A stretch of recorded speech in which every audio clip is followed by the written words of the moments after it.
ನೌಕರರ ಪ್ರತಿಭಟನೆಗೆ ರಾಜ್ಯ ಸರ್ಕಾರ ರೆಡ್ ಸಿಗ್ನಲ್ ಕೊಟ್ಟಿದೆ. ಪ್ರತಿಭಟನೆಯಲ್ಲಿ ಭಾಗಿಯಾದರೆ ಎಸ್ಮಾ ಕಾನೂನಿನ ಅಡಿ ಕ್ರಮ ತೆಗೆದುಕೊಳ್ಳುವ ಎಚ್ಚರಿಕೆ ನೀಡಿದೆ. ಯಾವುದೇ ಕಾರಣಕ್ಕೂ ಬೆಂಗಳೂರು ಚಲೋದಲ್ಲಿ ಭಾಗಿಯಾಗಬಾರದು. 4 ಸಾರಿಗೆ ನಿಗಮಗಳಿಂದ ಪ್ರತಿಭಟನೆಯಲ್ಲಿ ಭಾಗಿಯಾಗದಂತೆ ಎಚ್ಚರಿಕೆ ನೀಡಲಾಗಿದೆ. ಕೆಲಸಕ್ಕೆ ಬಾರದಿದ್ರೆ ಸಂಬಳ ನೀಡಲ್ಲ ಅಂತ ಸಾರಿಗೆ ನೌಕರರಿಗೆ ಎಚ್ಚರಿಕೆ ನೀಡಿದ್ದಾರೆ. ಹೀಗಾಗಿ ಪ್ರತಿಭಟನೆಗೆ ಸಾರಿಗೆ ಸಿಬ್ಬಂದಿ ಮಿಶ್ರ ಪ್ರತಿಕ್ರಿಯೆ ಬಂದಿದ್ದು, ಎಸ್ಮಾ ಭಯದಿಂದ ಪ್ರತಿಭಟನೆಗೆ ಹಾಜರಾಗುವ ಬಗ್ಗೆ ನಿರ್ಧರಿಸಿಲ್ಲ ಅಂತ ನೌಕರರು ಹೇಳ್ತಾ ಇದ್ದಾರೆ. ಜೊತೆಗೆ ಸರ್ಕಾರ ನಮಗೆ ಮಾತು ಕೊಟ್ಟಂತೆ ನಡೆದುಕೊಳ್ಳಬೇಕು ಅಂತ ಆಗ್ರಹಿಸಿದ್ದಾರೆ. ನಮ್ಮದು ಸಾರಿಗೆ ನೌಕರರಿಗೆ ಸಮಾನ ವೇತನ ಆಗಬೇಕು ಅಂತ ಸರ್ಕಾರ ಪ್ರಣಾಳಿಕೆಯಲ್ಲಿ ಬಿಡುಗಡೆ ಮಾಡಿದೆ. ಮೊದಲು ಅದನ್ನು ಬಿಡುಗಡೆ ಮಾಡಿದ್ದು ಮಾತು ಕೊಟ್ಟಂಗೆ ನುಡಿದಂತ ನಡೆಯುವ ಸರ್ಕಾರ ಇದು. ನಮಗೆ 2024ರಿಂದ ಅಗ್ರಿಮೆಂಟ್ ಆಗಬೇಕು, ಅದು ಮಾಡಿಲ್ಲ. 38 ತಿಂಗಳದ್ದು ಹರಿಯಾಸ್ ಬರಬೇಕು, ಅದು ಬಂದಿಲ್ಲ. ಅತಿ ಶೀಘ್ರವಾಗಿ ಬಿಡುಗಡೆ ಮಾಡಲಿ. ನೌಕರು ತುಂಬ ಕಷ್ಟದಲ್ಲಿದ್ದಾರೆ.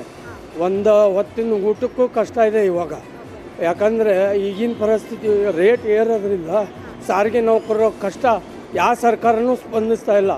ಹೊಟ್ಟೆಗೆ ಅನ್ನ ಕೇಳಿದರೆ ಇರೋ ಅನ್ನ ಕಸ್ಕೊಂಡು 2,500 ಜನನ 2021 ಮುಷ್ಕರದಲ್ಲಿ ಎಲ್ಲರನ್ನೂ ವಜಾ ಮಾಡಿ ಅವ್ರ ಹೆಣ್ಣು ಮಕ್ಕಳು ಬೀದಿಗೆ ಬಂದಿದ್ದಾರೆ. ಅದನ್ನು ಕೇಸ್ ಕ್ಲಿಯರ್ ಮಾಡಲ್ಲ. ಸುಳ್ಳು FR ಹಾಕಿ ಅದರ ಬಗ್ಗೆನೂ ನಮಗೆ ಯಾವುದೂ ಸ್ಟೇಷನಲ್ಲಿ ಕೇಸ್ಗಳು ಕ್ಲಿಯರ್ ಮಾಡಿಲ್ಲ. ನಮಗೆ ಕಷ್ಟ ಕಾಲದಲ್ಲಿ ಚಿನ್ನ ಅಡವಿಡುವ ಮುನ್ನ ಎಚ್ಚರ ವಹಿಸಿ. ಬ್ಯಾಂಕ್ನಲ್ಲಿಟ್ಟಿದ್ದ ಚಿನ್ನವನ್ನೆಲ್ಲ ಬ್ಯಾಂಕ್ ಸಿಬ್ಬಂದಿಯೇ ಗುಳುಂ ಮಾಡಿದ ಆರೋಪ ಕೇಳಿಬಂದಿದೆ. ಚಿಕ್ಕಮಗಳೂರು ಸೆಂಟ್ರಲ್ ಬ್ಯಾಂಕ್ ಆಫ್ ಇಂಡಿಯಾದ ಸಿಬ್ಬಂದಿ ವಂಚನೆ ಮಾಡಿದ್ದಾರೆ ಅಂತ ಆರೋಪಿಸಲಾಗಿದೆ. ಒಬ್ಬೊಬ್ಬ ಗ್ರಾಹಕನು 80 ಗ್ರಾಂ, 142 ಗ್ರಾಂ, 100 ಗ್ರಾಂ ಚಿನ್ನ ಇಟ್ಟು ಲೋನ್ ಪಡೆದಿದ್ರು. ಗ್ರಾಹಕರಿಟ್ಟಿದ್ದ ಅಸಲಿ ಚಿನ್ನವನ್ನ ಬೇರೆ ಬ್ಯಾಂಕ್ನಲ್ಲಿ ಅಡವಿಟ್ಟು ನಕಲಿ ಚಿನ್ನ ಕೊಡ್ತಿದ್ದಾರೆ ಅಂತ ಗ್ರಾಹಕರು ಆರೋಪಿಸಿದ್ದಾರೆ. ಚಿಕ್ಕಮಗಳೂರು ಶಾಖೆಯ ಸೆಂಟ್ರಲ್ ಬ್ಯಾಂಕ್ ಮ್ಯಾನೇಜರ್ ಸಂದೀಪ್, ಸಿಬ್ಬಂದಿ ನಾರಾಯಣ ಸ್ವಾಮಿ ಸೇರಿ 5 ವಿರುದ್ಧ ದೂರು ನೀಡಲಾಗಿದೆ.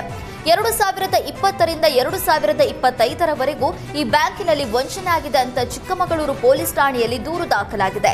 ಇದೀಗ ಗ್ರಾಹಕರು ಲೋನ್ ಕ್ಲಿಯರ್ ಮಾಡಿದ್ರು, ಚಿನ್ನ ಕೊಡ್ತಾ ಇಲ್ಲ ಅಂತ ಗ್ರಾಹಕರು ಆತಂಕ ವ್ಯಕ್ತಪಡಿಸಿದ್ದಾರೆ. ಇತ್ತ ನ್ಯಾಯಕ್ಕಾಗಿ ಬೆಂಗಳೂರು ಕೇಂದ್ರ ಕಚೇರಿಯತ್ತ ಸಂತ್ರಸ್ತರು ದೌಡಾಯಿಸಿದ್ದಾರೆ. ಚಿನ್ನ ನಕಲು ಮಾಡಿದ ಬ್ಯಾಂಕ್ ಸಿಬ್ಬಂದಿ ತಪ್ಪೊಪ್ಪಿಕೊಂಡಿದ್ದಾರೆ. Bank regional head Parthasarathi Naidu ಸೂಚನೆ ಮೇರೆಗೆ ಬೇರೆ ಚಿನ್ನ ಬೇರೆ ಬ್ಯಾಂಕ್ಗೆ ಕಳುಹಿಸಿದ್ದಾಗಿ ತಪ್ಪೊಪ್ಪಿಕೊಂಡಿದ್ದಾರೆ.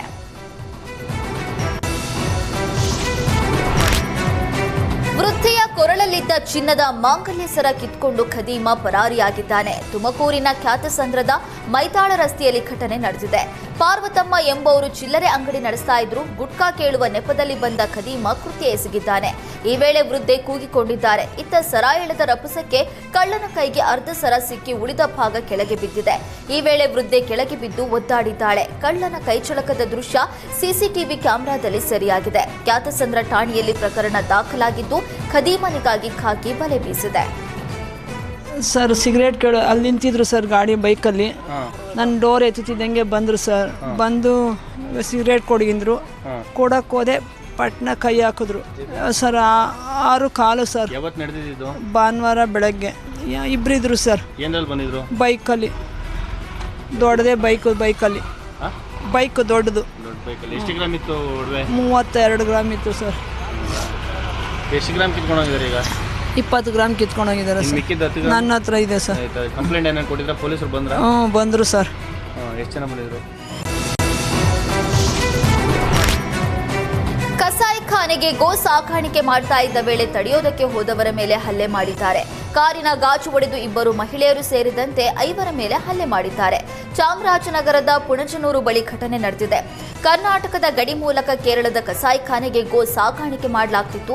ಮಾಹಿತಿ ಮೇರೆಗೆ ಹಿಂದೂ ರಾಷ್ಟ್ರ ರಕ್ಷಣಾ ಪಡೆಯ ಮುಖಂಡರಿಂದ ಕ್ಯಾಂಟರ್ ತಡೆದಿದ್ದಾರೆ. 25 ಗೋವುಗಳನ್ನು ಸಾಗಿಸ್ತಾ ಇದ್ದ ಕ್ಯಾಂಟರ್ ತಡೆದಿದ್ದು, ಈ ವೇಳೆ ತಳ್ಳಾಟ, ನೂಕಾಟ ನಡೆದಿದೆ. ಸದ್ಯ ಸ್ಥಳಕ್ಕೆ ಬಂದ ಚಾಮರಾಜನಗರ ಪೂರ್ವ ಗ್ರಾಮಾಂತರ ಪೊಲೀಸರು 2 ಬಂಧಿಸಿ ಜಾನುವಾರುಗಳ ರಕ್ಷಣೆ ಮಾಡಿದ್ದಾರೆ.